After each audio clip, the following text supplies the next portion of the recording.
안녕하세요. 데이터베이스 조인하면 의뢰 그냥 테이블 연결하는 거 뭐 이렇게 생각하기 쉽잖아요. 근데 오늘 저희가 같이 볼 자료들은 그 이면에 훨씬 깊은 원리, 또 강력한 기법들을 좀 보여줍니다. 조인의 진짜 의미가 뭔지, 그리고 의외의 활용법까지 당신의 데이터 활용 능력을 한 단계 더 끌어올릴 만한 그런 놀라운 통찰을 한번 같이 찾아보시죠. 네. 조인을 그냥 연결로만 생각하면 사실 많은 걸 놓치게 되거든요. 핵심은 뭐랄까, 집합 간의 곱이라는 개념입니다.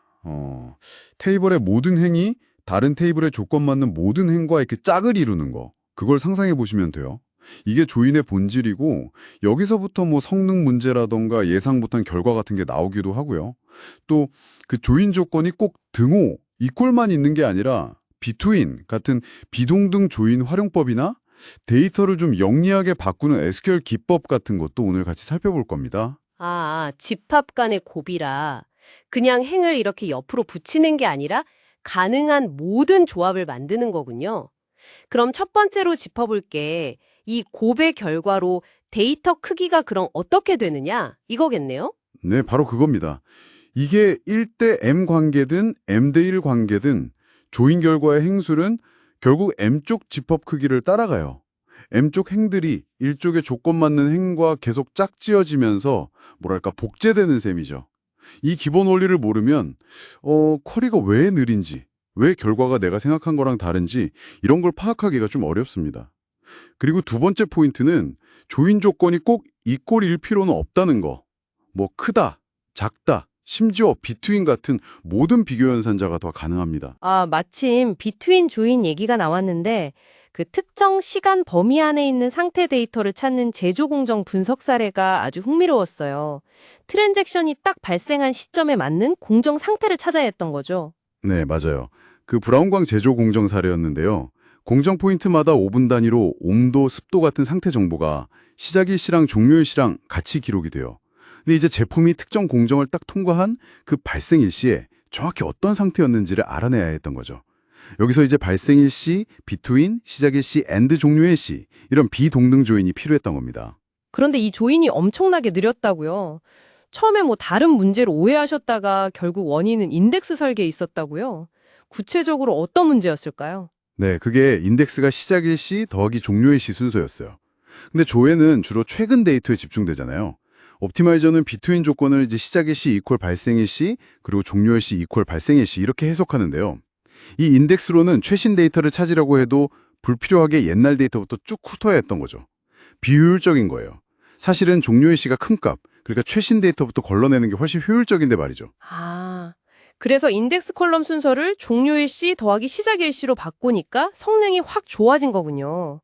단순히 순서만 바꿨을 뿐인데 옵티마이저가 인덱스를 쓰는 방식이 완전히 달라진 거네요. 정확합니다. 그 인덱스 순서 변경만으로도 상당히 개선이 됐는데 사실 더 결정적인 최적화가 있었어요. 뭐냐면 딱 한 건의 매칭 데이터만 찾으면 되는 상황이었거든요. 그런데 옵티마이저는 기본적으로 조건에 맞는 걸 다 찾으려고 하잖아요. 그래서 여기에 row num equal 1. 요즘 SQL에서는 fetch first one row only 이걸 쓰죠. 이 조건을 추가했어요. 처음 조건을 만족하는 행을 찾으면 바로 멈추도록요. 불필요한 스캔을 그냥 원천 차단해버린 거군요. 그 결과가 진짜 놀랍던데요. 1시간 걸리던 작업이 0.1초로 줄었다니 결국 인덱스 순서랑 종료 조건 이 두 개가 핵심이었네요. 네, 정말 기본 원리에 대한 이해가 얼마나 중요한지 보여주는 대표적인 사례죠. 이런 최적화는 사실 개발 단계뿐만 아니라 데이터 모델링 시점부터 고려가 되어야 합니다. 정말 인상적인 최적화 사례였습니다. 자, 다음으로 넘어가서요. 이번엔 데이터를 변환하는 기법인데 여러 컬럼에 흩어져 있는 값을 행 데이터로 바꾸는 경우 있잖아요. 예를 들어서 고객별로 위약금 컬럼, 반환금 컬럼, 철거금 컬럼이 따로 있는데 이걸 그냥 계정 코드랑 금액 딱 두 컬럼으로 된 데이터로 만들고 싶을 때요. 네, 보통 이런 작업은 뭐 애플리케이션단에서 데이터를 읽어와서 입후문 같은 걸로 처리하곤 하죠. 근데 SQL에 집합복제라는 아이디어를 쓰면 훨씬 간결하게 해결할 수 있습니다. 변환할 컬럼 수만큼, 예를 들어 3개면 1, 2, 3 같은 일련 번호를 가진 가상의 집합을 하나 만들어요. 그리고 원본 테이블이랑 곱하는 거죠. 조인하는 겁니다. 그럼 원본행 하나가 세 개로 복제가 되는 거예요. 오, 행을 그렇게 복제한 다음에는 그럼 어떻게 각각의 복제본에 맞는 컬럼 값이랑 계정 코드를 딱딱 넣어주나요? 그건 셀렉트절에서 케이스문을 쓰면 됩니다. 복제할 때 부여했던 번호가 1번일 때는 위약금 컬럼 값이랑 위약금 계정 코드를 선택하고 2번일 때는 반환금 컬럼 값이랑 반환금 계정 코드를 3번일 때는 철거금 컬럼 값과 철거금 계정 코드를 뭐 이런 식으로요. 이렇게 하면 그냥 한 번의 SQL 쿼리로 원하는 형태의 행 데이터 변환이 깔끔하게 끝나는 거죠. 금액이 0인 경우는 아예 처음부터 제외하는 식으로 응용할 수도 있고요. 와, 오늘 정말 유용한 내용이 많았네요. 조인은 집합의 곱이라는 관점에서 봐야 하고 등호 이꼴 외의 조인 조건, 특히 비트인 조인의 최적화 가능성, 그리고 집합 복제를 이용한 데이터 변환까지 핵심은 역시 기본 원리를 이해하고 데이터를 좀 집합적으로 다루는 그런 사고방식인 것 같습니다. 맞습니다.